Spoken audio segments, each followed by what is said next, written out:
Right, so here is a thing I think about more than a grown adult probably should. Almost everyone knows Gandalf. Plenty of people know Sauron, even if it is only as a big unblinking eye sat on top of a tower.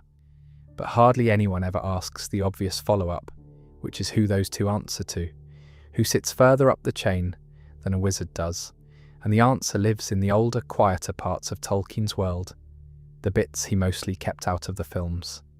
It is a set of beings called the Valar. I have wanted to do a proper wander through them for ages, and tonight felt like the night for it.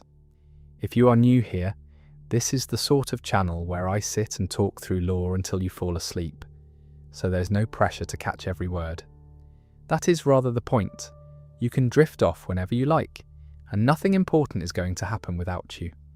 Feel free to subscribe if this becomes a habit for you, but no worries either way. So, the Valar, plenty of men in Middle-earth treated them as gods and worshipped a few of them here and there, and you can sort of see why. They shaped the mountains and the seas. They lit the first lights of the world. But calling them gods is not quite right, and I find the not quite bit properly interesting. They did not make themselves. For a start, something made them. They answer to someone. They can be wrong. One of them went very wrong indeed, which we will get to, though not in a hurry. Tonight we are going to meet all of them, one at a time. There are 14 of the things, or 15 if you count the one who fell, and I do think you have to count him really, even if the others would rather you did not. We will also poke at the strange machinery underneath the whole arrangement, where they came from, what they are under the robes and the thunder, why some of them have husbands and wives despite having no bodies to speak of. All of it. I am not going to rush any of it. We will take the scenic route, stop for the odd fun fact, and if I go off on a tangent about a talking dog or a giant spider, just let it wash over you. Let's start at the very beginning, before there was a world at all, because that part is easily my favourite. Before there was a world, there was a song. That is the part I love. Not a big bang, not a workshop, not a bloke with a beard moulding clay, a song. Right at the top of everything sits Eru Ilúvatar. The name Eru means the one, and Ilúvatar means something like father of all, and he is about as close to a capital G god as Tolkien's world has. He is not one of the Valar, he is the one who makes the Valar, and the first thing he makes is not a place or a person, it is a choir. He brings into being these spirits called the Ainur, the Holy Ones. Born out of his own thought, each of them is like a fragment of his mind given a will of its own, and he teaches them to sing. At first they sing on their own, little tunes, each one understanding only the part of Eru's mind that they came from. Then slowly they start to sing together, and they begin to understand each other, and the harmony gets deeper and richer, and Eru sits and listens, and I imagine he is quite pleased with himself at this point. Then he gives them a theme, a great one, bigger than anything they have tried, and he asks them to take it and make something glorious out of it together, each adding their own thoughts and flourishes, like a jazz band handed a melody and told to run with it. And they do. The music swells up and out into the empty places, and it is, by all accounts, the most beautiful thing that had ever been or would ever be. But not everyone plays along. There is one of the Ainur named Melkor, and he is the strongest and cleverest of the lot, given a share of all the gifts of the others. We will spend proper time with him later, so I will not get into his whole tragic business now. For tonight, all you need is this. Melkor starts weaving in his own ideas, not the theme Eru gave, but thoughts of his own, to make himself feel more important, more the author of it.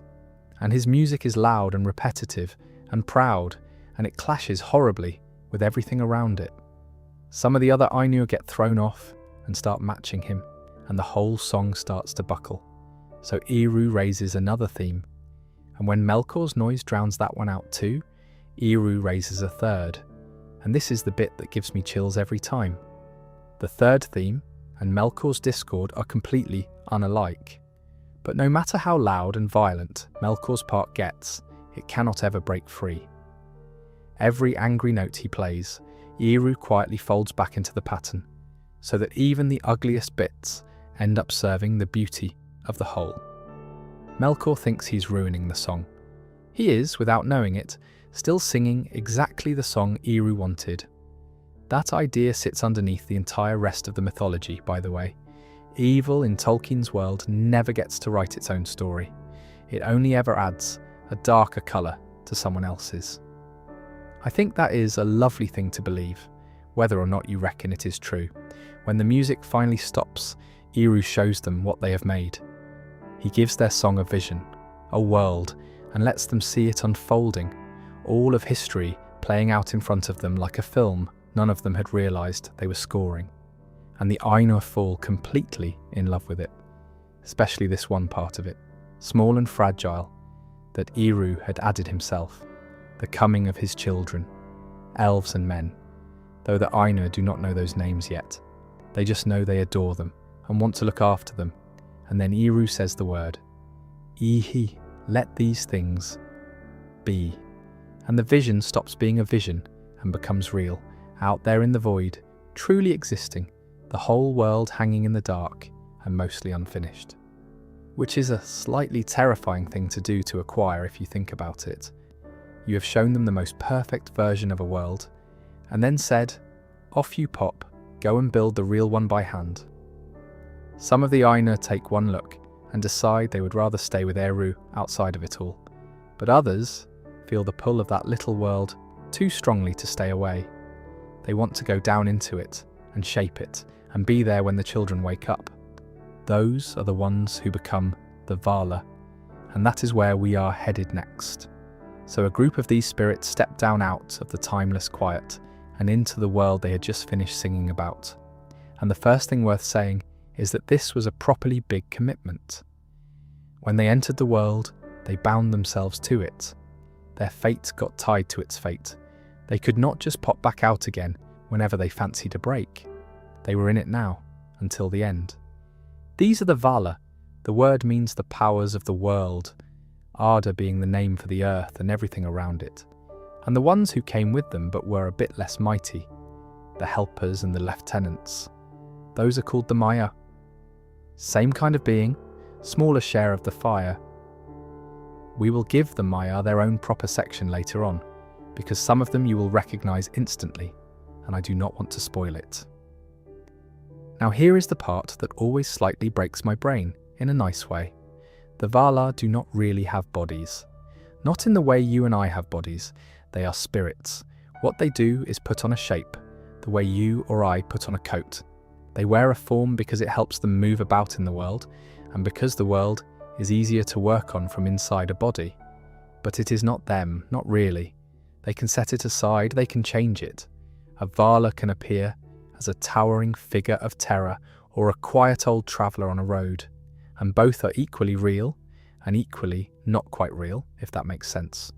And because the shape is a choice, so is a lot of what comes with it, including gender.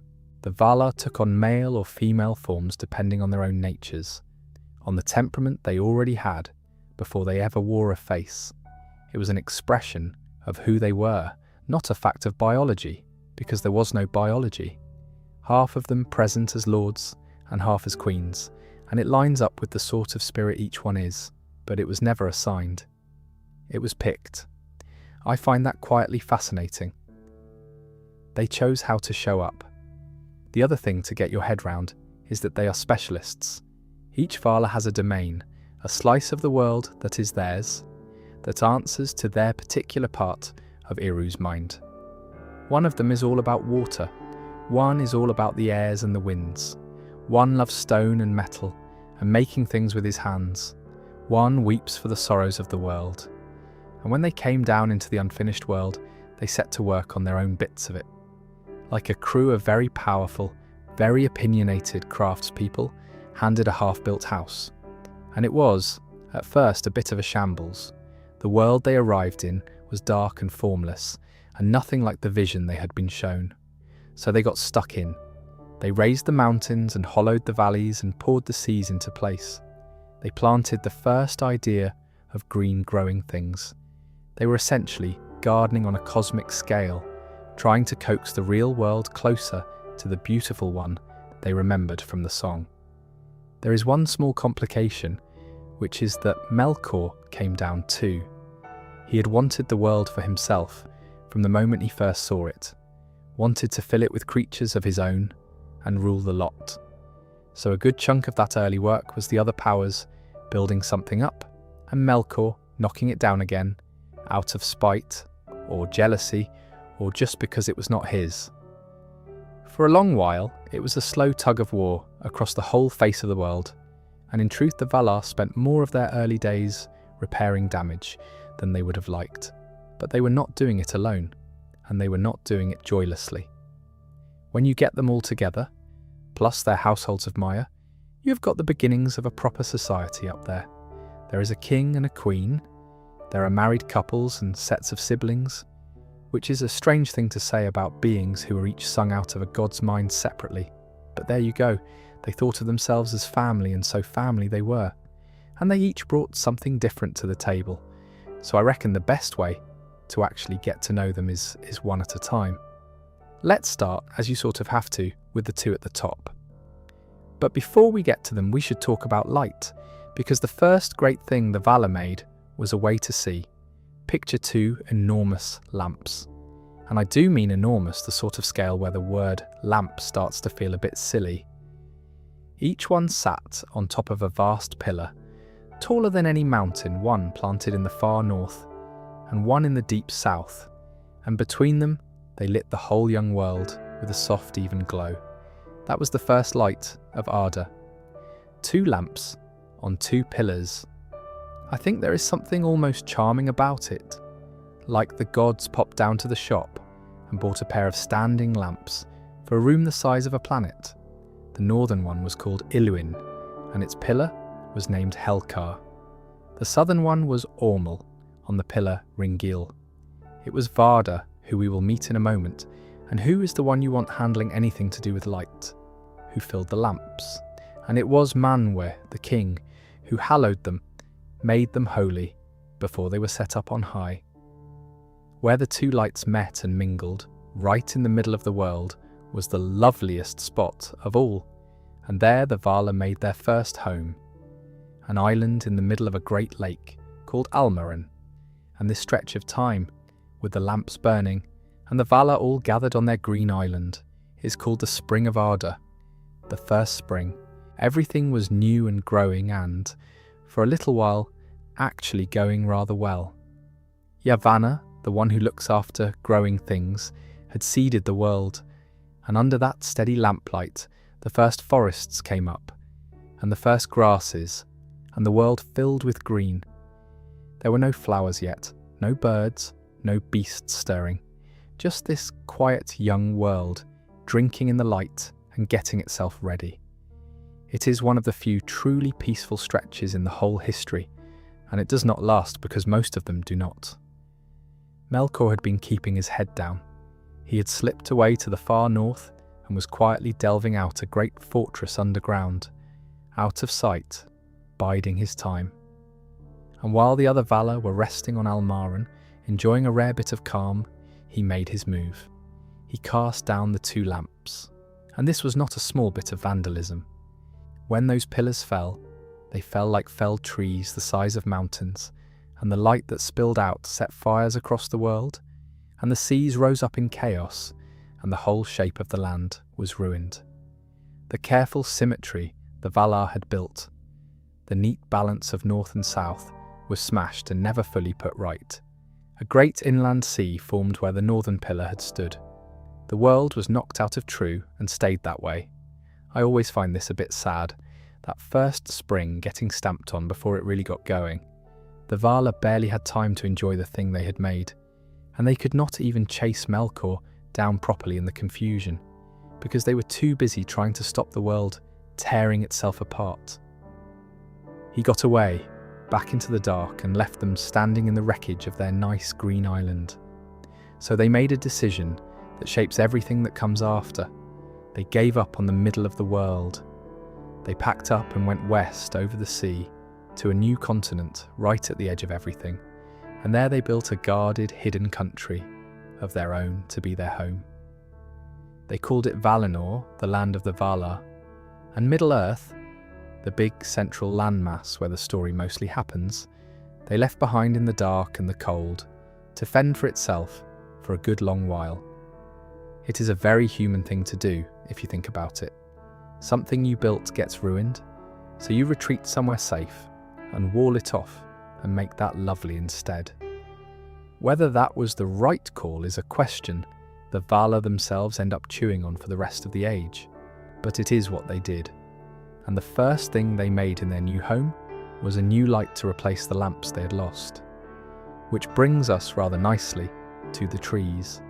If the lamps were a bit functional, a bit flat pack, the trees were the opposite. The trees were art.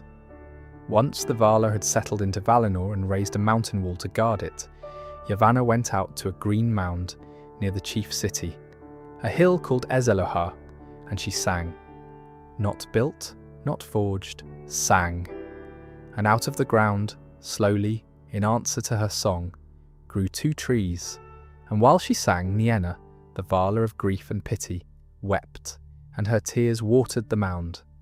So the trees came up out of song and sorrow together, which tells you something about how this world works. One tree, Telperion, had dark leaves that were silver underneath, and it gave off a soft, silver light, like a bright moonlit night made permanent. The other, Laurelin, had leaves of pale green edged with gold, and it poured out a warm, golden light, like late afternoon sun. Telperion was reckoned the elder of the 2, and treated as male, and Laurelin as female, which is a nice touch, a matching pair, gold and silver, a recurring thing in Tolkien that he clearly could not get enough of. Here is the detail I really love though. The trees did not just glow all the time, they took turns. Each one would wax slowly up to full brightness and then dim slowly down again over the course of hours. And they were timed so that as one was fading, the other was rising. So there was always a stretch, an hour at each changeover, when the silver and the gold overlapped and mingled, and Valinor was lit with this soft mixed light, part dusk, part dawn. And there was another quiet hour where the light was gentlest of all.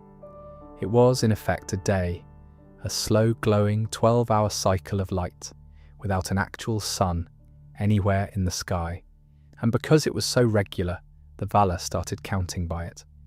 The whole of this era gets measured in the growth and glow of the trees. It is even called the years of the trees. Time itself, for a long stretch, was basically measured in tree light. I think that is a beautiful way to run a calendar.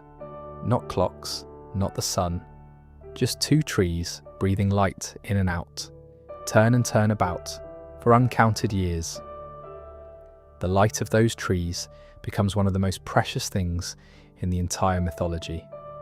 It is the good stuff, the pure original light from before the world had been fully marred, and that matters because it does not last either. Nothing golden in this world does, apparently.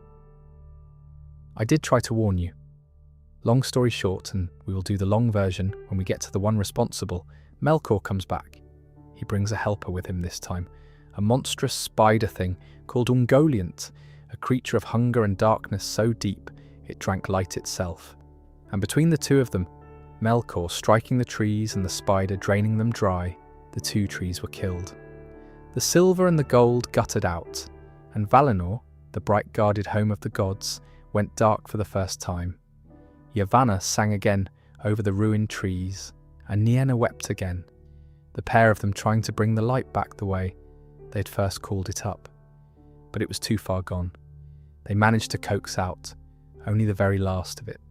One final silver flower from the dead Telperion. One final golden fruit from the dead Laurelin. And that was all. Those 2 last things, the flower and the fruit, the Valar lifted up into the sky and set moving. The silver flower became the moon.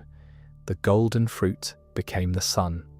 So the moon you have looked up at and the sun you have squinted against are, in Tolkien's world, the final salvage of 2 murdered trees. The last light of a better time, hung up where everyone can still see it. I do not know, I think that is one of the loveliest ideas he ever had, and it is tucked away in a book most people never finish. One more lovely bit before we move on. The light that fell from the trees did not just vanish once it had been given off. The dews that dripped from Telperion and the rain of light that fell from Laurelin were gathered and kept, stored in great vats, treated as a treasure in their own right. Varda hoarded that light. It was precious even then, before anyone knew how soon it would be all that was left. So the world had, for a while, not just 2 glowing trees, but a whole reservoir of saved light, gold and silver, kept in store. And it is that saved light, in the end, that lets them make the sun and moon at all, and that gets caught and held forever inside those holy jewels we keep circling toward. Everything precious in this whole mythology, when you trace it back, turns out to be a bit of the light of 2 trees that a careful queen thought to keep before it was gone. Anyway, that is the light sorted twice over. Now we can finally go and meet the beings who did all this. Starting at the very top, with a married couple who between them run the sky. There is a mountain in Valinor taller than all the others, so tall its peak sits up above the airs of the world, and on the very top of it there is a hall with blue roofs. And from up there you can see, quite literally, everything. Every corner of the world, if you have the eyes for it. That is where Manwë lives. And Manwë, more than any of them, has the eyes for it. Manwë is the king of the Valar. When they came into the world, it was agreed he held the lordship, partly because he is the mightiest of those who remained faithful, and partly because he understands Yeru's intentions better than any of the others. Of all the powers, he is the one closest to the mind of the Maker. He was, funnily enough, Melkor's brother in the thought of Eru, the 2 of them arising from related themes, and I always think that connection is part of why the story treats them as a matched pair, the highest of the loyal ones and the highest of the fallen ones. His domain is the air, the winds, the clouds, the weather, the breath of the world, all of it is his. And his creatures are birds, the great birds especially. The eagles that turn up at the most dramatic possible moments, all through the history of Middle-earth, are Manwë's. He sends them out across the world to watch, and to bring news back to his mountain, so that very little happens down below that Manwë does not eventually hear about. Some people find the eagles a bit of a convenient rescue, and fair enough. But I rather like the idea that the king of the gods keeps an eye on things through a network of enormous birds. Here is the thing about Manwë though, and it is the thing that makes him interesting rather than just a stately figure on a throne. He is good, properly, completely good, free of any evil in himself. And that is not entirely a strength, because Manwë is so utterly without malice, he truly struggles to understand it in others. Evil is a foreign language to him. He hears it and cannot quite believe anyone means it. And that has consequences. There comes a point much later when Melkor has been captured and locked away for a long stretch as punishment, and he comes before Manwë begging forgiveness, saying he has changed, he is sorry, he only wants to help. And Manwë, who cannot conceive of that kind of bottomless lie, believes him. He lets him go. He gives him a second chance he had not remotely earned, and it goes about as badly as it possibly could. I have a lot of sympathy for Manwë there. It is a very specific kind of tragedy, being unable to see the worst in people because you have none of it in yourself. He is not naive exactly, he is just built without the part that would let him spot a con, and the whole world pays for it.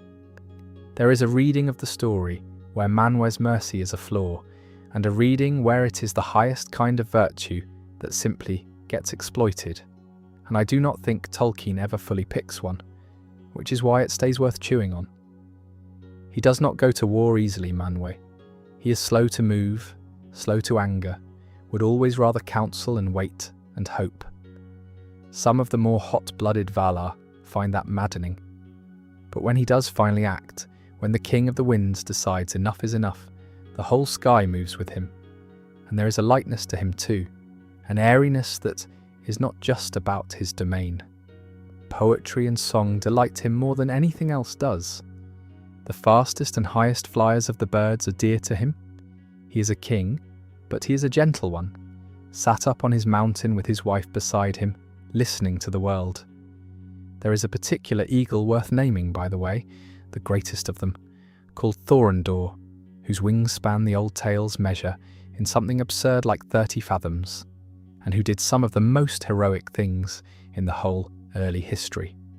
It was Thorondor and his eagles who rescued a captured elf lord from the very gates of the enemy's fortress, and who came screaming down out of the sky at the great last battle.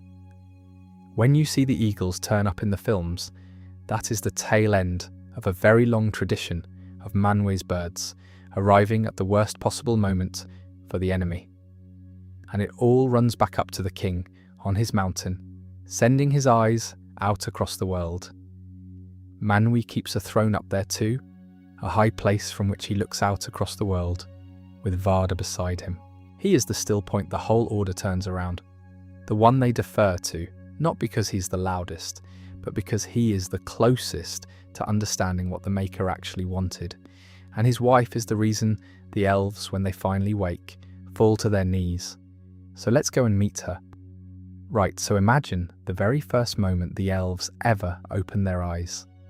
This is long before any of the history, deep in the dark of Middle-earth, by a lake under a sky with no sun and no moon, because remember, neither of those exists yet. The elves wake in the dark, and the first thing they ever see, the very first sight of their lives, is a sky full of stars. Those stars are Varda's, and that is why, of all the powers, she is the one the elves love most. Varda is the queen of the Valar, Manwë's wife and equal, and her domain is light itself in its purest form. The stars are her great work. The old story is that she took the light she had saved and kindled the stars, scattering the older ones across the sky, and then making new and brighter ones to herald the waking of the elves, arranging some of them into the patterns and constellations. She set the whole night sky in place as a sort of gift for children she had not even met yet, because she knew they were coming, and she wanted the dark to be beautiful for them when they arrived. The elves call her Elbereth, which means Star Queen, and Gilthoniel, the Star Kindler. And if you have read The Lord of the Rings, you have heard those names without maybe realising who they belong to. When Sam and Frodo are at their lowest, in the dark, in real danger, the name that comes to their lips is Elbereth. Long after the events we're talking about tonight, in a completely different age of the world, frightened hobbits are still calling on Varda by name. That is how deep the love for her runs.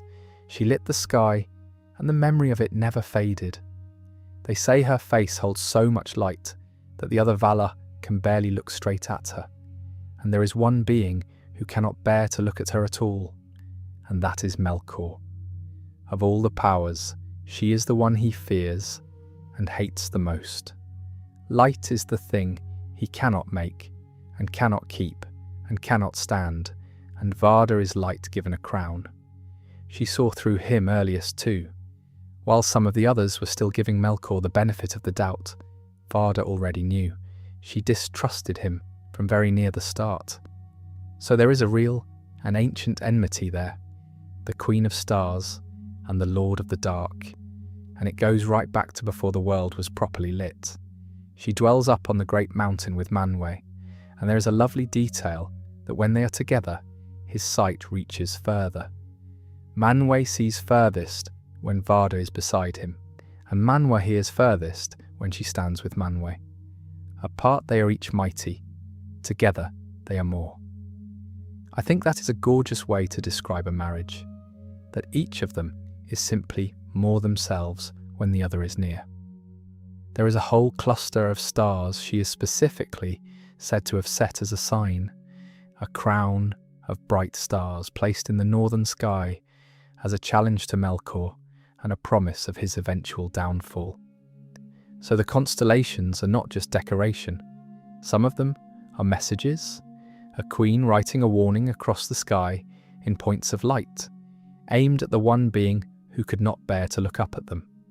The elves read those signs and took heart from them for thousands of years, which I think is a wonderful way to fight a war, if you can even call it a war.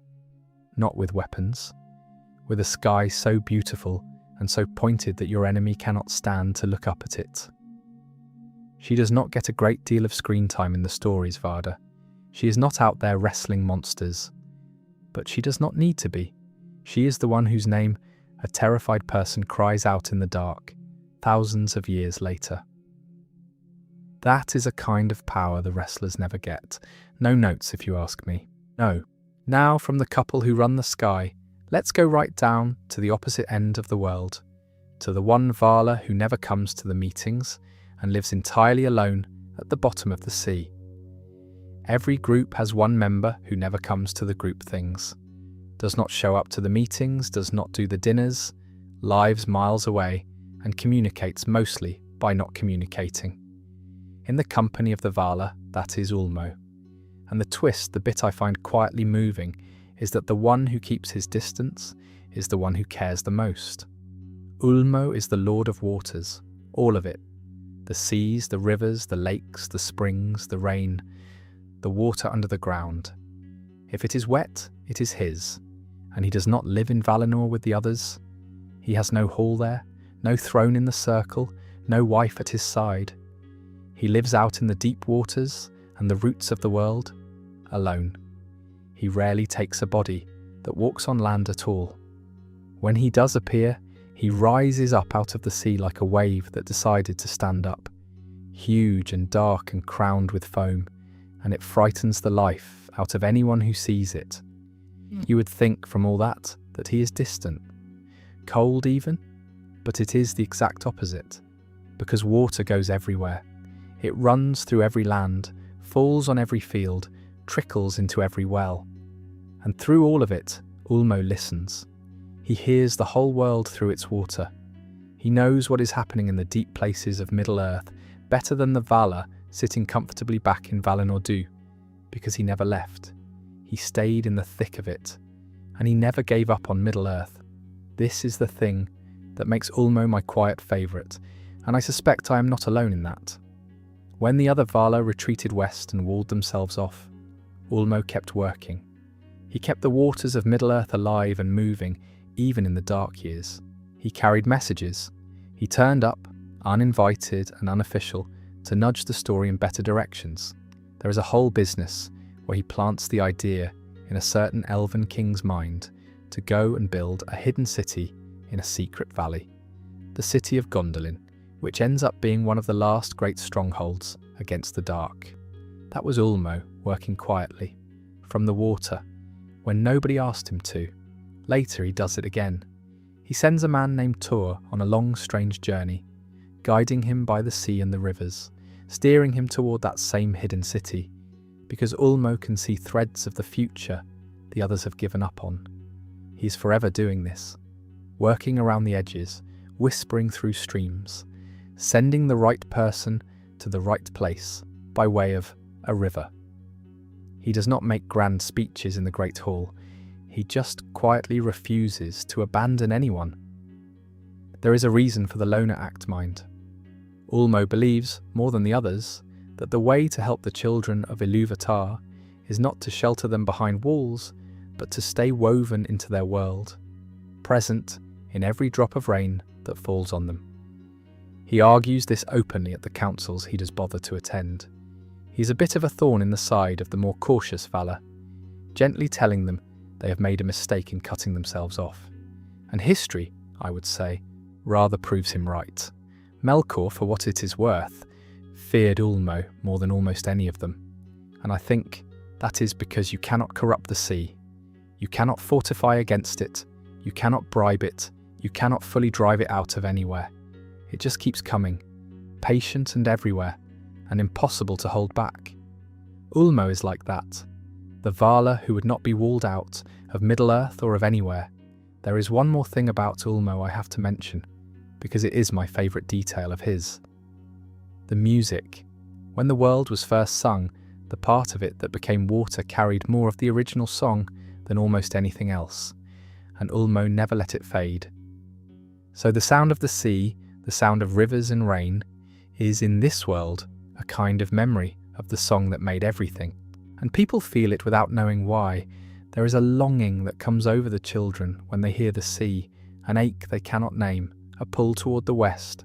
That is Ulmo's doing, in a sense, the sound of deep water stirring up a homesickness for something they have never seen. He carries great horns too, made of white shell, and any who hear them are said to be haunted by the sea forever after. I love that his whole influence works like that. Not commands, not armies, just a sound in the water that makes you feel something enormous and cannot quite be argued with. I find him a comforting one to think about. The idea that even in the darkest stretch, when the powers that be have given up and gone home, there is still someone in the water who has not stopped caring and who is quietly arranging for help to arrive.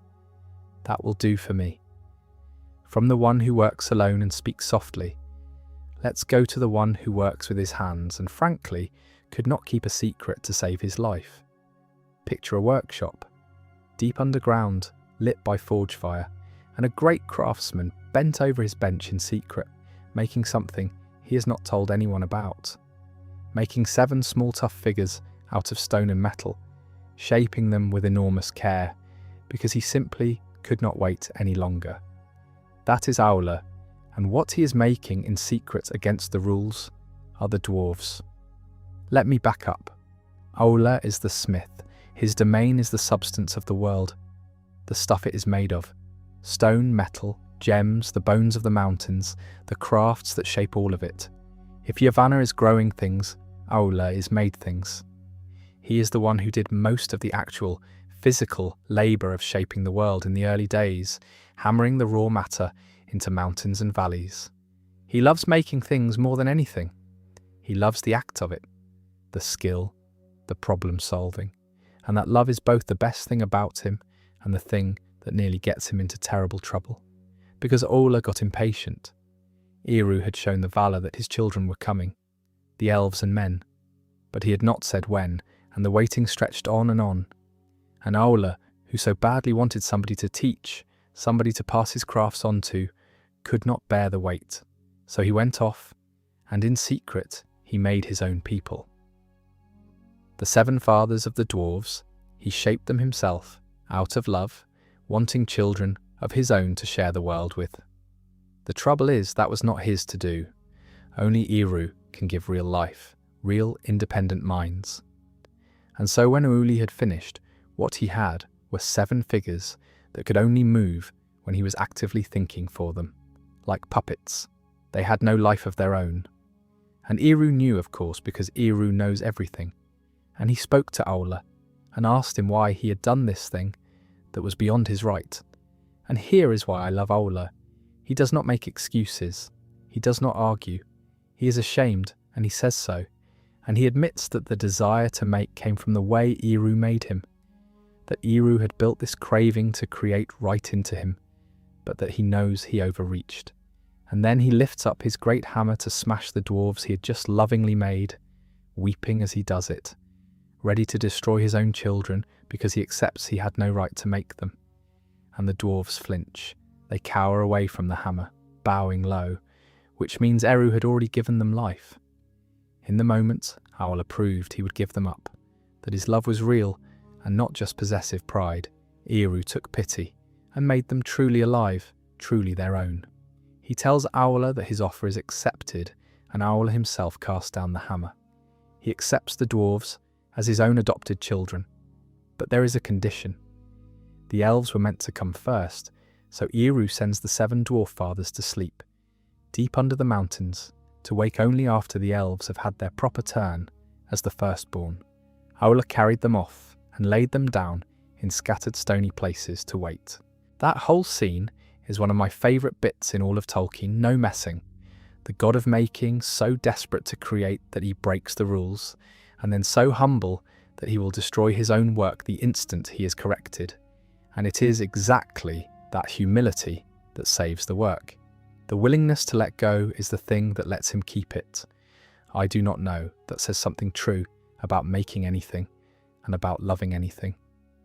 The dwarves ever after call Aula by their own name for him, Mahal, the Maker, and they believe he will gather their spirits after death, which is a rather touching thing for a whole people to hold on to. There is one long shadow over Aule though, and it is only fair to mention it. Aula took on students, Maya who wanted to learn his crafts, and two of his brightest pupils went on to become the two great villains of the later ages. One of them we call Sauron, the other we call Saruman. Both of them at the start were just gifted apprentices of the god of making. And there is a sad logic to it because the love of making is so close to the love of controlling, of ordering everything to your own design.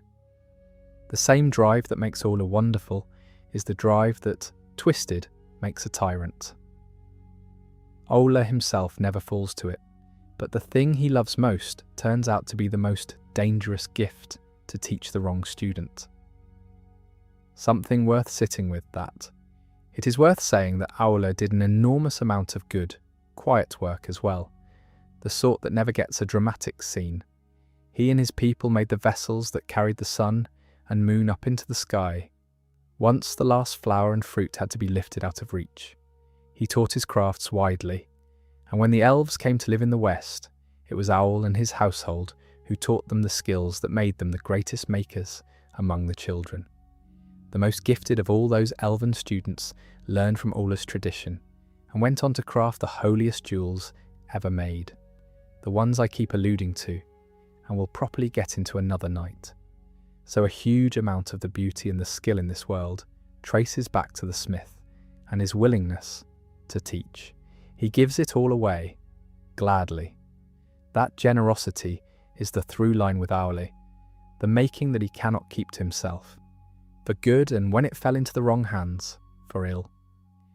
His wife could not be more different in temperament, and she is up next. Here is a worry I think is a lovely one to have. Once the world was full of green and growing things. One of the Valar looked at all of it, all the forests and fields she had brought up out of the earth, and thought about what would happen when the children came. They are going to need wood. They are going to cut these down. Who is going to speak for the trees when there is no one to stop the axes? That worry belonged to Yavanna, and the way it got answered is one of the best things in the whole Legendarium. Yavanna is the giver of fruits, and the elves also call her Kementari, the queen of the earth. She is Aula's wife, and where he loves the maid and the mineral, she loves the grown and the green. Everything that grows in the soil is hers. The trees especially. She has a particular love for trees, the tall old ones most of all. It was Yavanna, remember, who sang the two trees of Valinor into being, so she has form when it comes to making something magnificent out of a bit of song and a patch of ground.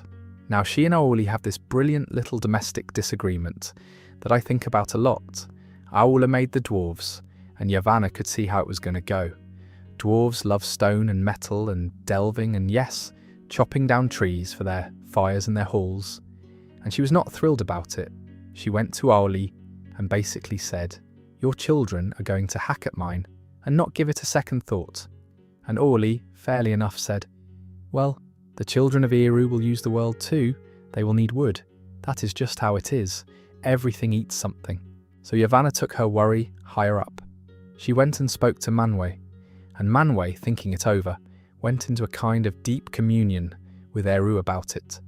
And out of that came a promise that before the children could dominate everything, spirits would enter the world to walk among the great trees and protect them.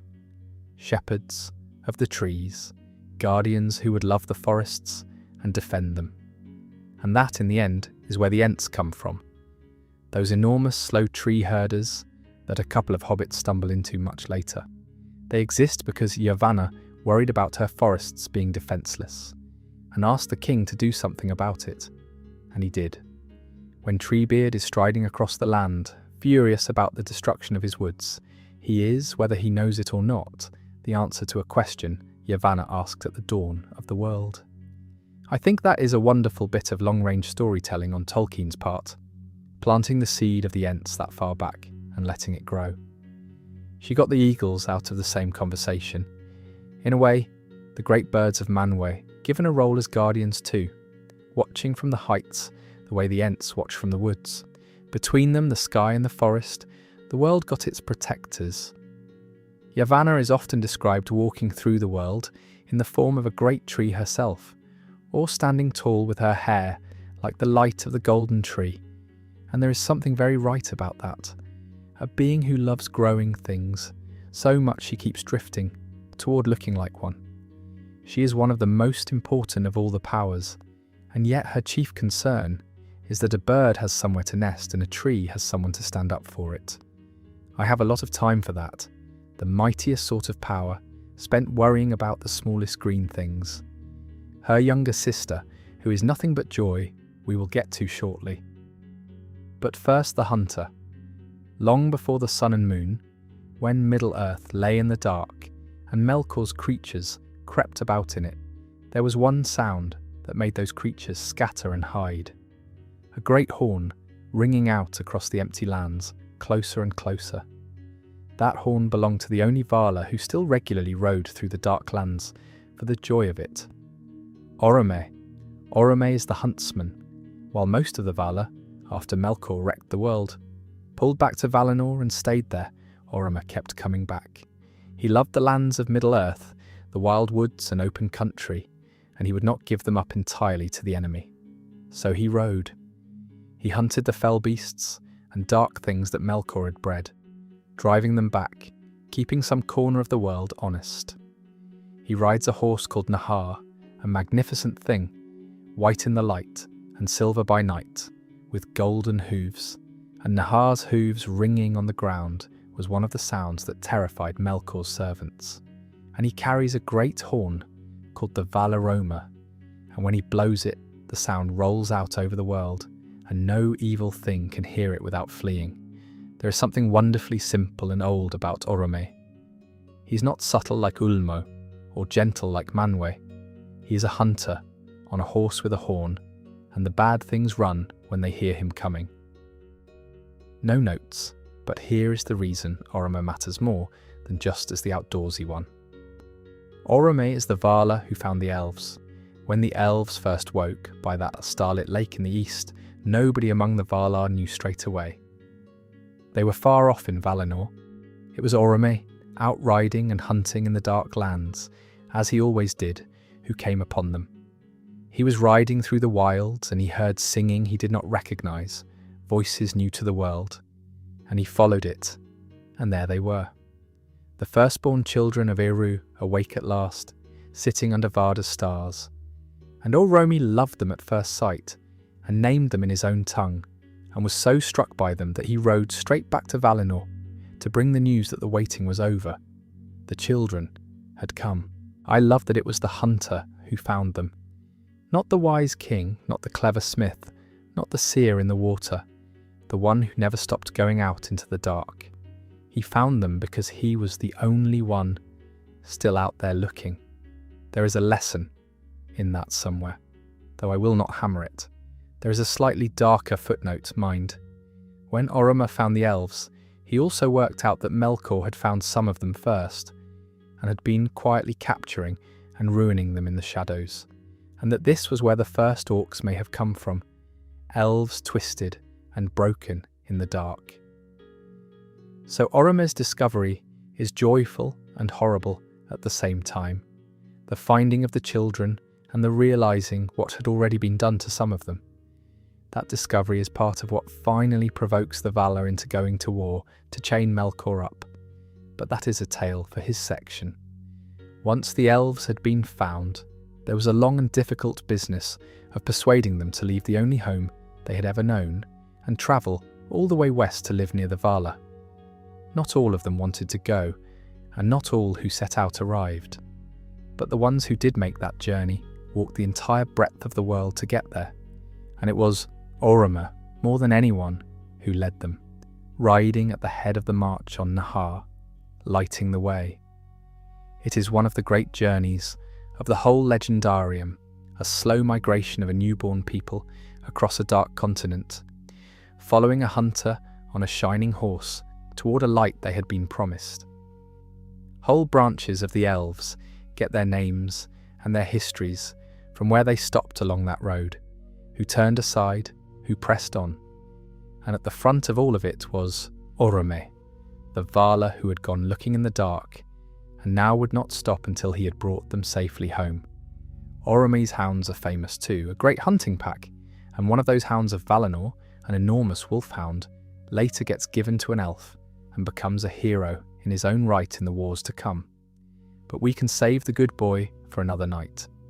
His wife is the pure opposite of a horn in the dark. She is flowers. So let's have a gentle minute with her. After all that, a soft one. Varna. Varna is called the Ever-Young, and she is Yavanna's younger sister, and she is married to Orome, the hunter we just met, which is a nice pairing when you think about it, the wild rider and the gentle bloom. Her whole thing is flowers. Where Varna walks, flowers open. That is more or less the extent of the drama with Varna, and I mean that as a compliment. The old descriptions say that the flowers spring up and open as she passes and look towards her, and that all birds sing at her coming. She is youth and gladness, in the way Yavanna is fruitfulness, and Nienna, who we will get to, is grief. Each of them holds a piece of what it is to be alive, and Varna's piece is the light, easy, blossoming part. The bit of you that feels good on a bright morning for no particular reason. She does not have grand deeds. She is not out there shaping continents or chaining dark lords, and I think that is completely fine for a being whose entire purpose is the gladness of young growing things. The old writings tie her closely to the golden tree, the warmer and brighter of the two lights, and you can see why, because she has that same quality of easy, uncomplicated warmth.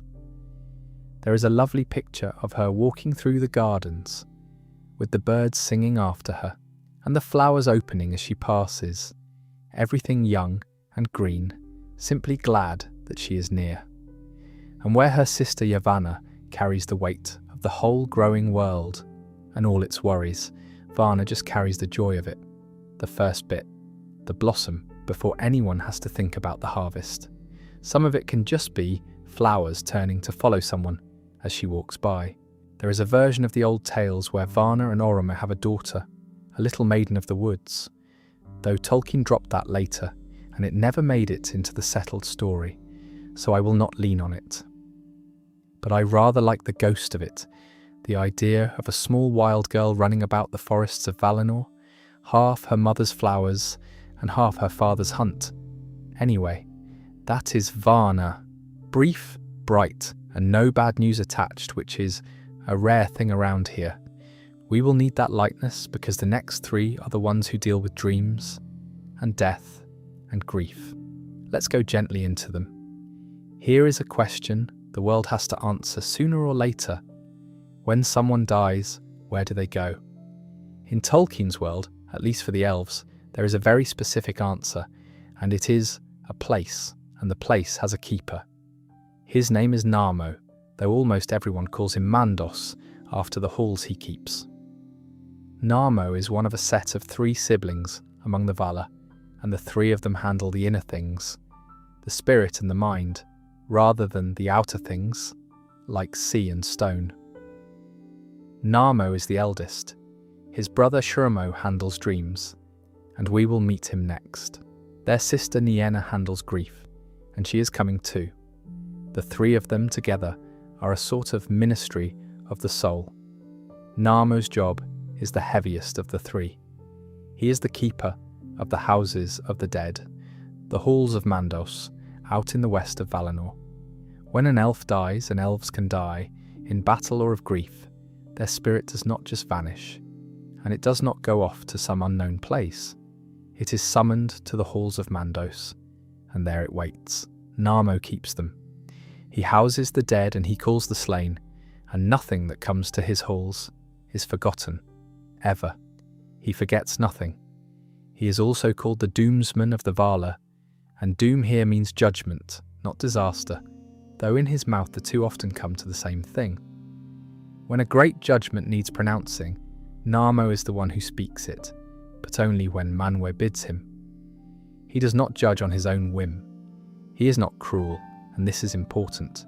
He is not a devil sitting in punishment. He simply speaks what is true and what must be, the sentence the situation already contains. He reads out the doom that is already written, if you like. There is one enormous moment where he does this that hangs over the entire history.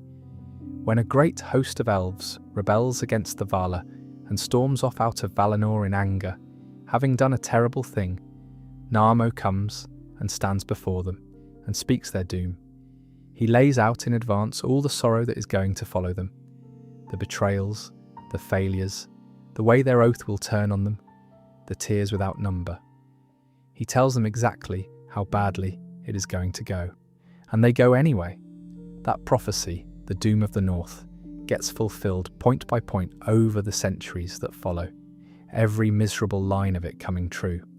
And it was Narmo who spoke it calmly, because he could see it sitting there in the pattern of what they had chosen. He is not without mercy, mind. There is a famous case where two lovers, one of them dead and in his halls, are granted a second life, because their story moved even the keeper of the dead to pity. So he can be swayed by something truly beautiful, but it takes a lot. He is the most somber of the Valar, the one who deals every day with loss and waiting and the weight of what cannot be undone. Someone has to hold that. In this world, it is Narmo. There is one thing even Narmo does not know, and I find it strangely moving. The halls of Mandos are for the spirits of the elves, who stay bound to the world. But when men die, they do not go to his halls, or not for long. They leave the world entirely, out past its walls, to somewhere not even the Valar can see. Where the spirits of men go is a secret Eru kept to himself, and Narmo, who forgets nothing and holds every elf who ever died, simply does not know the answer for men. He is the keeper of the dead, and there is a whole kind of death that passes clean out of his keeping. Tolkien called that departure the gift of men, this leaving of the world, though men themselves came to fear it and call it a doom. And there is a very old prophecy spoken by Mandos about the very end of everything, a last battle and a final song in which the dead will have their part. But that is a story for the far end of time, and we are only trying to get to sleep. His wife works in the same quiet halls, weaving, and she is up next, and she is only brief because she barely speaks, which is rather the point of her. If you ever found yourself walking through the halls of Mandos, which I would not especially recommend, the thing you would notice is the walls. They are covered, every inch, in tapestries, enormous woven cloths showing everything that has ever happened, every deed and every year, the whole story of the world rendered in thread. And they are still being made, constantly, as history keeps happening. The weaver never stops because the story never stops. That weaver is Vaire. She is Narmo's wife, and she works alongside him in the halls of the dead, and her whole art is this. She weaves time into cloth.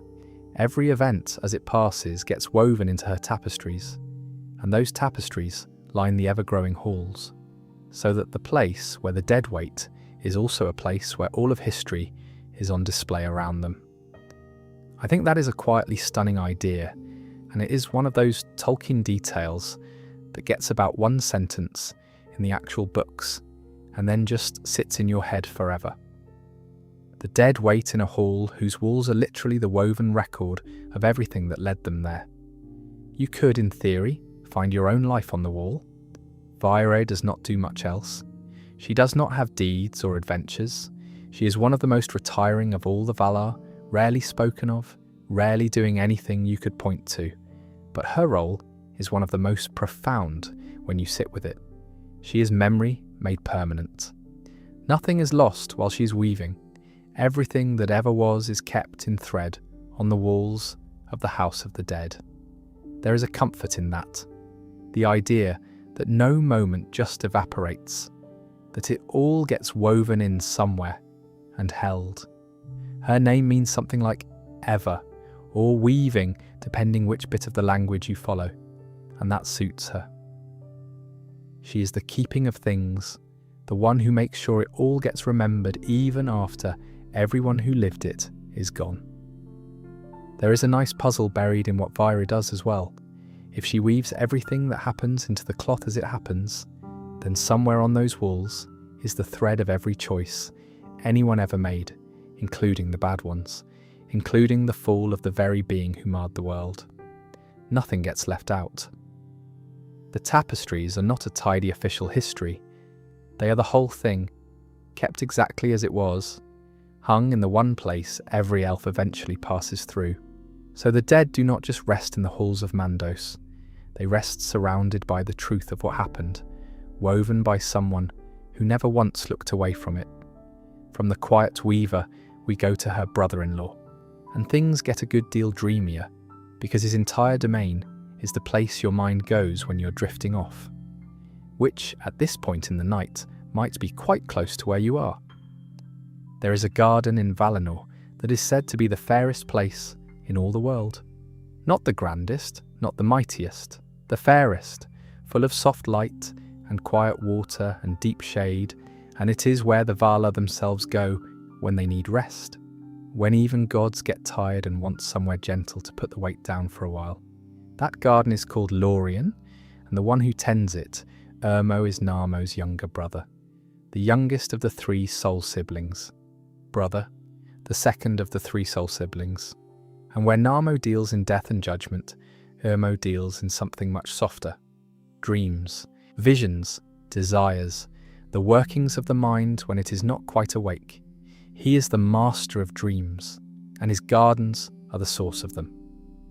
I do love that these 2 are brothers, the keeper of the dead and the keeper of dreams, working next door to each other, one holding the spirits of those who have gone, and the other holding the visions of those still sleeping.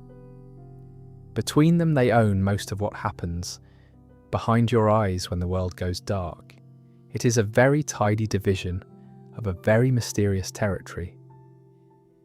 Irmo's gardens are described as this place of unspeakable beauty, full of fountains and quiet places, where spirits dwell and where anyone, Vala or Maya, can come and find ease.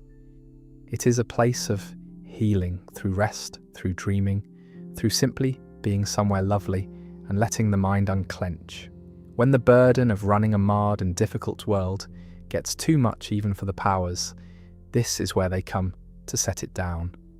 He does not have a great list of deeds either, Irmo, and you might be noticing a pattern with this quieter half of the Valar. The loud ones raise mountains and chain dark lords. The quiet ones tend gardens and weave tapestries and hold the dead and hand out dreams.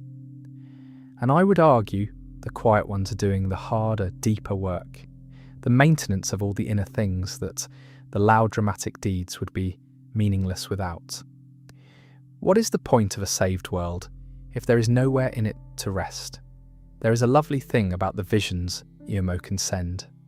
Sometimes, in the old tales, meaningful dreams, prophetic ones, the kind that warn or guide, are understood to come from here, from Irmo's gardens, sent to sleepers who need them. So when a character in Middle-earth has a strange true dream that steers them right, there is a reading where that came from this garden, from this Valar, quietly doing his work from the other side of the world. His wife is the one who actually hands out the rest, the healing itself, and she has one of the loveliest little descriptions in the whole book. She is next. In the middle of Irmo's gardens there is a lake, dark and still and shadowed by trees, and in the middle of that lake there is an island, and on that island, by day, someone is sleeping. That someone is Esther, and rest is the entire point of her. Esther is Irmo's wife, and she is called the Gentle, and she is the healer of hurts and of weariness. Her gift, plainly and simply, is rest. Not excitement, not power, not victory. Rest.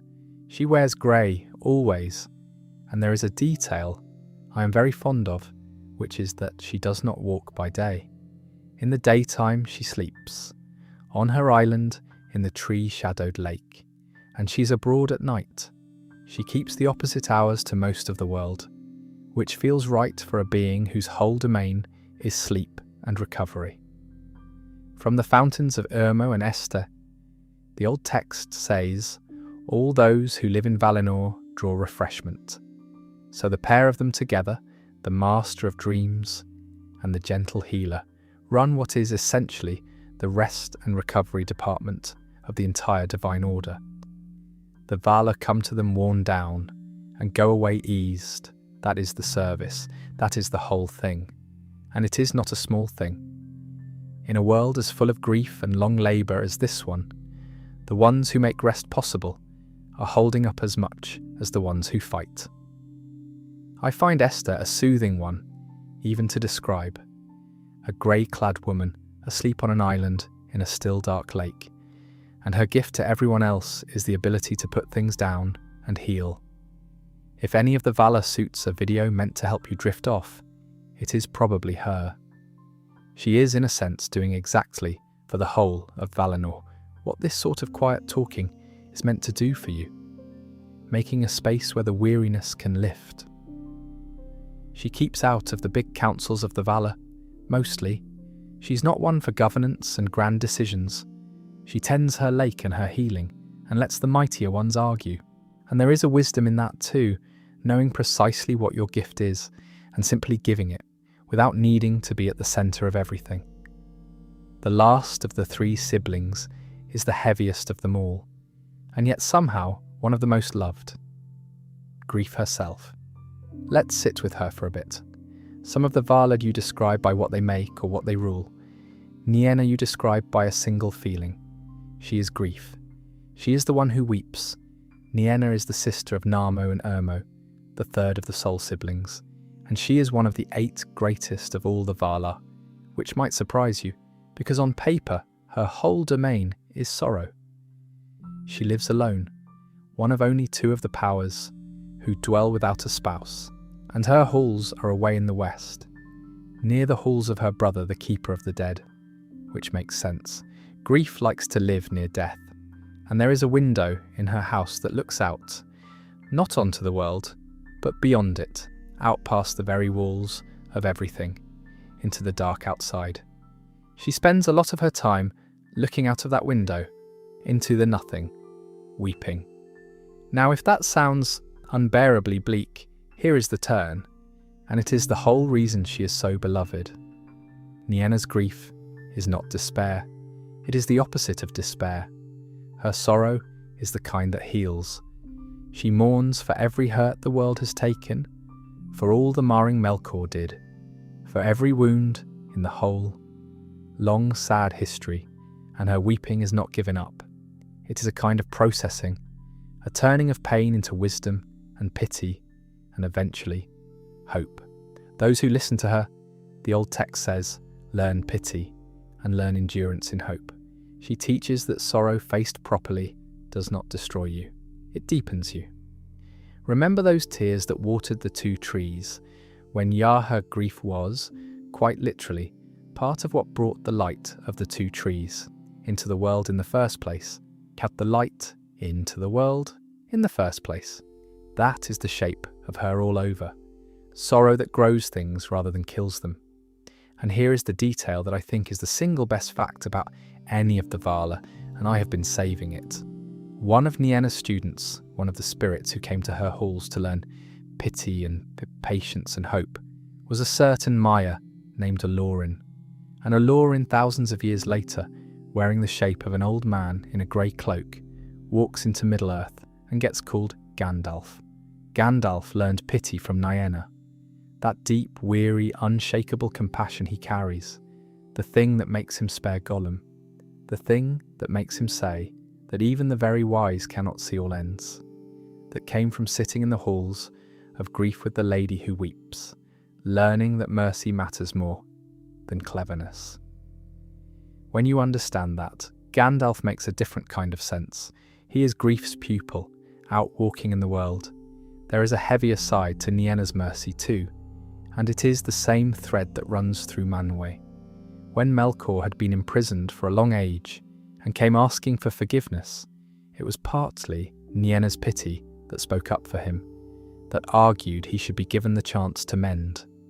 Her compassion, aimed at someone who did not deserve it, helped open the door that Melkor then walked back through to ruin everything again. So even mercy, the highest thing, can be turned into a weapon by someone willing to fake being sorry. That is a deeply uncomfortable idea, and Tolkien does not flinch from it. The best quality in the room got exploited by the worst person in it, and yet the story never says Nienna was wrong to feel it, just that she was betrayed. There is a difference, and it matters. I love Nienna. I think she might be the wisest of all of them, the one who understood that you cannot heal what you refuse to grieve. That window of hers, the one looking out past the walls of the world into the dark, is worth sitting with for a moment longer. Everyone else in Valinor looks inward, at the beauty they have made and gathered and guarded. Nienna looks out, at the emptiness, at the place where the fallen one was cast, at everything that was lost. She does not look away from it, and I think that is the heart of why she is counted so high among them. It is easy to be one of the powers when you're looking at the stars or the gardens or the green trees. It is much harder to sit at the one window that faces the void and keep your compassion intact while you do it. She turns the worst view in the world into wisdom, night after night, and hands that wisdom out to anyone who will come and learn. Grief as a teacher, rather than grief as a wound. There is nobody quite like her in any other mythology I know of, and I have looked. Right, that is the quiet, deep inward half of the Valar done. Time to swing the energy back the other way, because the next fellow is essentially a cheerful bloke who solves problems by wrestling them. The war against Melkor in the early days was going badly, and then a new figure came leaping down into the world, laughing, and waded straight into the fight, and the tide turned. That is the perfect way to introduce Tulkas, because that is basically his whole character. He shows up late, he shows up cheerful, and he sorts it out with his bare hands. Tulkas is the last of the Valar to come down into the world. He arrived after the others, specifically to help in the fight against Melkor. Drawn by the sound of the war, he is the champion, the strongest of them by a mile in a straight physical contest, and he is called the Valiant. His delight, his actual joy, is in feats of strength. Wrestling, running, contests of might. He has no use for weapons and no use for tools. He fights with his fists and his laugh, and the old descriptions say he laughs always, in sport or in war, and that he even laughed in the face of Melkor when nobody else dared to. He has almost no patience for the long, careful counsels the other Valar love. Sitting around debating is not Tulkas's idea of a good time. He is not much of a planner, and, the text gently notes, not much of a thinker about the future or the past. He lives in the now, in the deed in front of him. And he is quick to forgive, holds no grudges, forgets an injury almost as soon as it is done. There is something very clean about him. No scheming, no shadows, no hidden depths. Just a strong, glad, straightforward being who likes a contest and hates a bully. His great moment is the chaining of Melkor. When the Valar finally moved to put a stop to Melkor's rampage and bring him to justice for what he had done, it was Tulkas who ran him down and wrestled him to the ground and pinned him. And then Melkor was bound with a great chain called Angainor, which Aula had forged specially for the purpose, the smith making the shackle and the strong man applying it. A nice bit of teamwork. Melkor was dragged back to Valinor in that chain and locked away for 3 long ages, and it was Tulkas's hands that put him there. There is a lovely footnote that Tulkas remained forever suspicious of Melkor even when the others were softening toward him. Tulkas did not do nuance, but he also did not do gullibility. He had felt how much the enemy hated everything, up close, in the wrestling, and he never forgot it, even if he forgot most other slights. When Melkor was later released, Tulkas was among those who thought it a mistake, and history proved the cheerful wrestler had better instincts than some of the wiser heads. Sometimes the simple read is the correct one. He married the being who is pure motion and joy, which suits him down to the ground, and she is the last of them. A short glad note to finish the roll call on. We finish the roll call with someone who never stops moving. Nessa, the dancer. Nessa is Orome's sister, which makes her one of the more, let's say, energetic family lines among the Valar, the hunter, and the dancer as brother and sister. And she is Tulkas' wife, which is a perfect match, the champion and the dancer. Two beings whose joy lives entirely in the body, in speed and strength and movement. At their wedding, the old story goes, Nessa danced, and it was a thing worth remembering. She is swift, fleet of foot, faster than anything, and deer love her and run with her, and follow where she goes. There is an image of Nessa running with deer, or deer running before her, that is about the sum of the drama with her, and once again I think that is completely fine. She is grace and swiftness, and the gladness of movement, the way Varna is the gladness of flowers. She dances on the green lawns of Valinor, and that is her contribution to the order of the world, and the world is better for having it in it. There is not a great deal more recorded about Nessa, and I do not mind that at all. What little we have is lovely though. She and Tulkas are the pair most tied to gladness and celebration among the Valar, the wrestler and the dancer, and there is a sense that between them they hold the sheer physical delight of being alive, the running and the leaping and the dancing, in a way none of the graver powers quite manage. When the old tales want to show Valinor at its most purely happy, it tends to be Nessa out on the green, deer at her heels, turning on her toes, and that is all of them. The king and queen of sky and stars, the lord of waters, the smith and the grower, the hunter and his bloom, the three siblings of dream and death and grief, the champion and the dancer. That is the household of the powers, more or less complete, except it is not complete, is it? Because there is one more, the one they do not like to count. And now that you have met all the ones who stayed true, it is finally time to talk properly about the one who did not. I want to start his section with the thing everyone forgets, because it is the saddest part.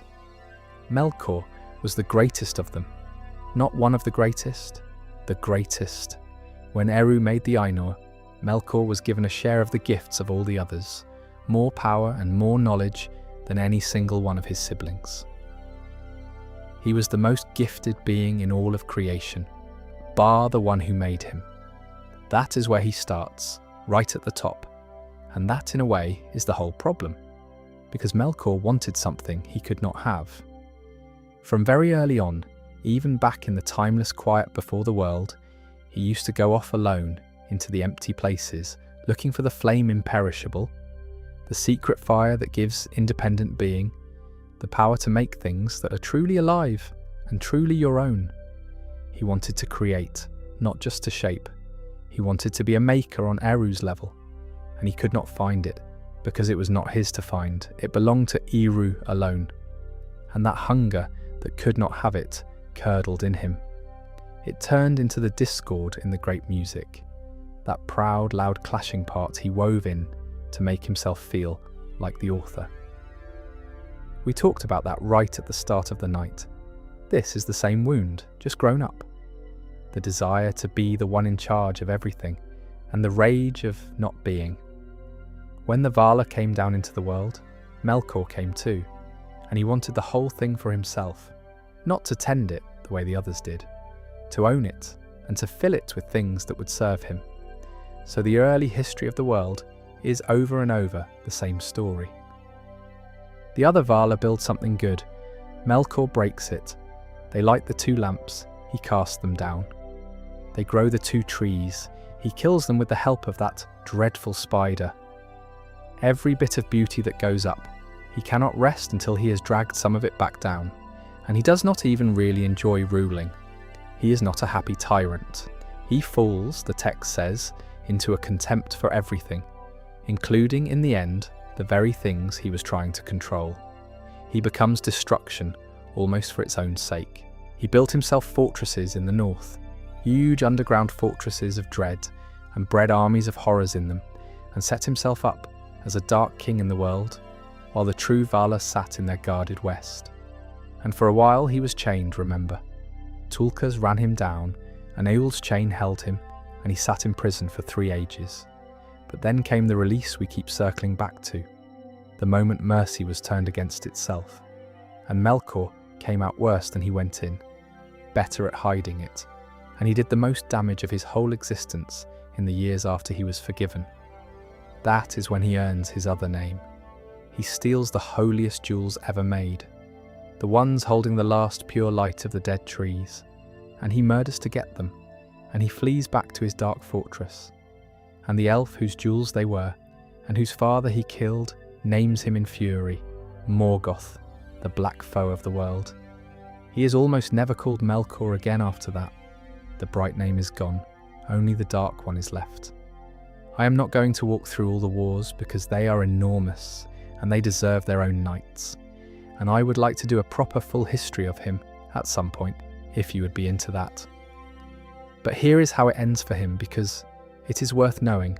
After centuries of war, the Valar finally come in force out of the west.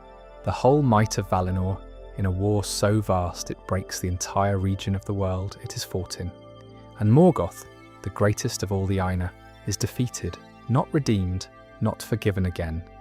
Defeated and bound one last time, and this time there is no prison inside the world that will hold him. So they throw him out of the world entirely. Through the door of night, out past the walls of everything, into the empty void beyond. The same outer dark he used to wander, in search of the fire he never found. And there he stays, cast out, guarded, beyond the world he ruined. And that is why the others will not count him. When you hear that there are 14 Valar, that number already has him subtracted from it. He was one of them, the highest of them, and now the number is spoken specifically to leave him out. There is no crueler way to be remembered than that as the gap in the count. The 15th they do not say. I find him properly tragic, Morgoth, and I think you are meant to. He is not a monster who came from nowhere. He is the best and brightest of all created things, ruined by the one desire he could not master, the need to be first. There is a warning in him that has nothing to do with wizards or jewels. Just be careful what you cannot stand not to have. It can hollow out even the greatest of you. I should say a word about how he actually worked, because it is more interesting than just smashing things. His real weapon was never his armies, bred though they were in his great pits in the north, in the fortresses called Utumno, and later Angband. His real weapon was the lie. He spread suspicion, set friends against each other, planted a rumour, and let it go off years later, exactly when he needed it.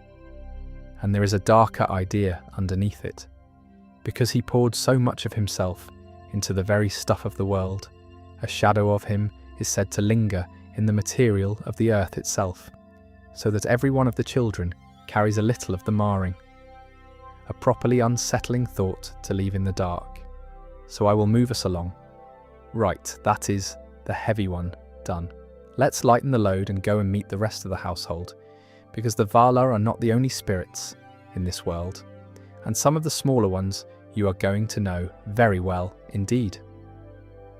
I dropped a fairly large hint earlier, and I want to come back to it now, because it is one of my favourite things to explain to people who only know the films. You know Gandalf, grey robe, big hat, fireworks, falls off a bridge fighting a demon. Gandalf is not a human wizard who learned magic. Gandalf is one of these spirits. He is a Maya. He came down into the world at the very beginning, sang in the great music, and has been around since before the sun. The old man on the road is a disguise. Underneath it is a being older than the mountains. So let's talk about the Maya properly. When the Valar came into the world, they did not come alone. They brought companions and helpers, spirits of the same kind but of lesser might. And those are the Maya. Think of them as the wider household of the powers. Every Valar has Maya associated with them, servants and people of their domain. And while any one Maya is far weaker than a Valar, they are still vastly beyond anything human or elvish. And they are the ones who actually turn up in the stories, far more than the Valar themselves, who mostly stay in the West. Gandalf is the big one. His true name among the powers was Olorin, and as I said in her section, he was the pupil of Nienna, the Lady of Grief, which is where his deep well of pity comes from. He was reckoned the wisest of the Maya. Much later, when the world needed help against a rising darkness, a handful of these spirits were sent into Middle-earth in the bodies of old men, deliberately weakened, deliberately limited, to guide and counsel rather than to dominate. Those became the wizards, Gandalf the Grey, Saruman the White, who we already met as one of Owley's clever students, gone wrong. Radagast the Brownie one, who loved birds and beasts a bit more than he loved people, which fair enough. All Maya, all sent, all wearing old men like costumes, but it goes further and darker, because the enemy had Maya too. When Melkor was gathering his power in the early days, he did not just breed monsters, he corrupted spirits. He drew Maya to himself and twisted them. The Balrogs, those demons of shadow and flame, the thing Gandalf fights on the bridge, those are Maya. Corrupted ones, spirits of fire that fell into Melkor's service and became horrors. So when Gandalf and the Balrog face off in Moria, that is not a wizard versus a monster. That is two of these ancient spirits, one who stayed true and one who fell, meeting on a bridge thousands of years into a quarrel that started before the world had a sun, which makes that fight hit a good deal harder, if you ask me. And then there is the worst of them, though he did not start as the worst, Sauron, the big bad of the whole Lord of the Rings. Sauron is a Maya. Originally his name was something like Myron, the Admirable, and he was, of all things, one of Allah's people, a craftsman spirit, gifted at making and ordering and building, and that love of order, of everything running to a perfect plan, of a well-made world under proper control, is exactly the crack that Melkor prized open. Sauron went over to the dark because Melkor offered him a world he could organise. He was the finest of Melkor's lieutenants, and after Melkor was thrown out of the world for good, Sauron inherited the whole business of being the Dark Lord.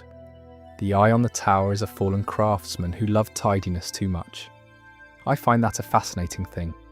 Not all the Maya are wizards and demons, mind. Plenty just quietly do their jobs. There are two, Ossa and Uinen, who serve Ulmo and handle the coastal seas. Ossa being the wild, stormy one, who loves a good tempest, and Uinen his calmer wife, who soothes the waters back down, and sailors have prayed to her for calm seas ever since. There is Melian, a Maya who came to Middle-earth, fell in love with an elven king, and became a queen, and whose daughter is the most beautiful being ever to live in the world. There is the maiden who guides the sun across the sky, and the fellow who steers the moon, both Maya, given the job of carrying those last salvaged lights we talked about. There are heralds and handmaids and spirits of every domain. The Maya are, in a sense, where the divine actually touches the world you read about. The Valar are almost too big, too far off, too west. The Maya are the ones who put on a body and walk into the story, for good or ill. Your favourite wizard, your scariest villain, the demon on the bridge, the gentle queen in the woods, all the same kind of being, all threads of the same original music, scattered through the world, doing wildly different things with the gift they were given. A few more of them deserve a name before we move on, because some of the ones who barely get a line are quietly wonderful. There is Eönwë, the herald of Manwë, said to be mightier in arms than any being in the world, who led the host of the West in the last war against the enemy. There is Arian, the maiden who steers the sun, a spirit of fire so bright that not even Melkor could corrupt her, which is why he feared the new sun so much when it first rose. And there is Tilion, who steers the moon, a hunter who used to follow Orome, a little wayward and given to wandering off his course, which is the old poetic reason the moon does not keep perfectly regular time. Once you know the sun and moon are steered by two people, an untouchable fire maiden and a slightly unreliable hunter, forever chasing after her, the sky feels a good deal more populated. Right, we are near the end now. A couple of tidying up sections to round the whole picture off, starting with the question of who among the Valar really counts as the greatest. Because they did rank themselves, sort of. There is something a bit funny about the idea of ranking gods. You have got these enormous beings, each of them a piece of the mind of the Maker, and at some point the lore just goes, right, but some of them are more important than others. Here is the top tier, and I find that oddly charming. Even among the powers of the world, there is a first division. The top group are called the Aratar, which means the high ones, or the exalted, and there are 8 of them. The 8 greatest held to be above the rest in might and in reverence, though the lore is careful to say that among the Aratar themselves none is greater than another in the way that truly matters. They are simply of an order beyond the other 6. You have met all 8 already tonight, so let me just gather them up.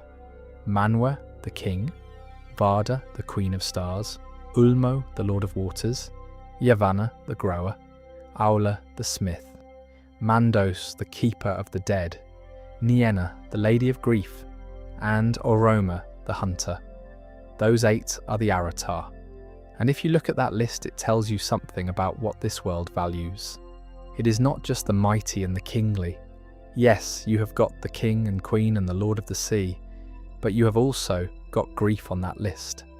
Nienna, whose only domain is sorrow, is one of the 8 highest beings in all creation, ranked above the master of dreams, and the champion of strength, and the lady of dancing.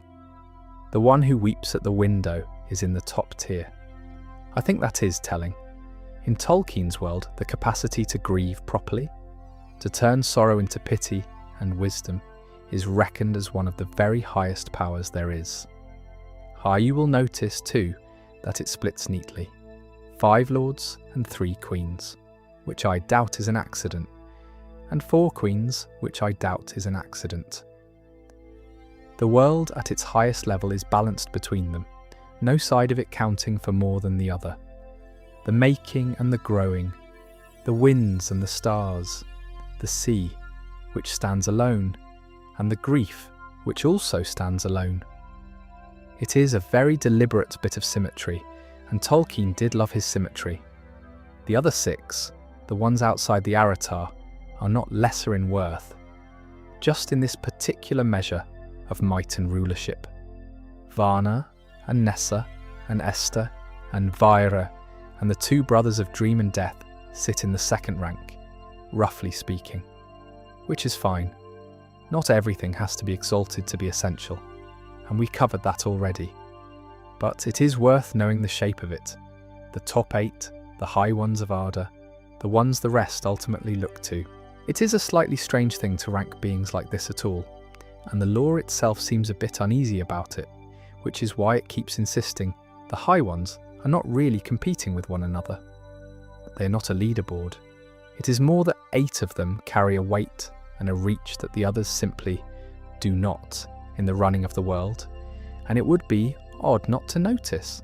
And the fact that grief and the lonely sea both sit up there, right alongside the king and the maker, tells you this was never just about raw power. It was about which forces the world most deeply turns on. Apparently, sorrow is one of them, and the deep water is another. I keep coming back to that. Of all the things you could put in the top rank of your invented gods, Tolkien put the one who weeps, which leaves a couple of loose threads about what these beings actually are to each other and to us. Let's pull those together next. We have been chucking around words like husband and wife and brother and sister all night, quite casually, and I want to slow down on that for a minute. Because when you really think about what these beings remember, each of the Valar was made separately, out of the thought of Eru, to being separately, out of the thought of Eru. None of them was born.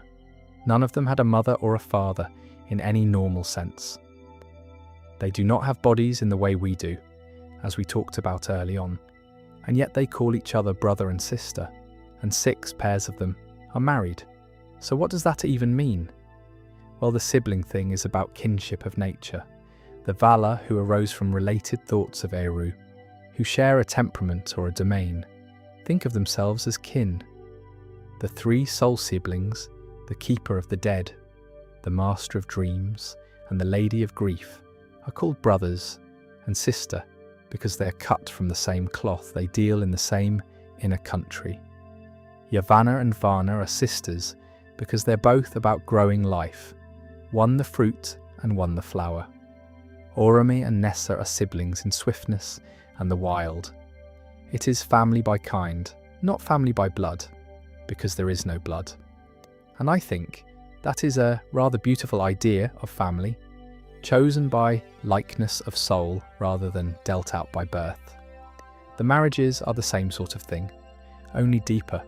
When 2 of the Valar are wed, it is a union of spirits, not of bodies, and the law is very clear that they do not have children, the way the old pagan gods were always having children.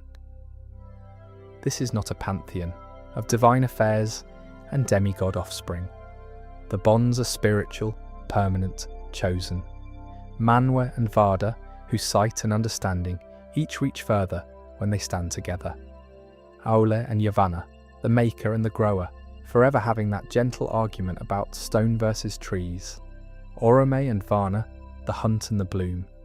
Each pairing is really 2 aspects of the world that belong together, personified and bonded. The smith needs the grower, the dreams need the rest, the champion needs the dance, and there is that lovely balance in who ends up alone. 2 of them keep no spouse.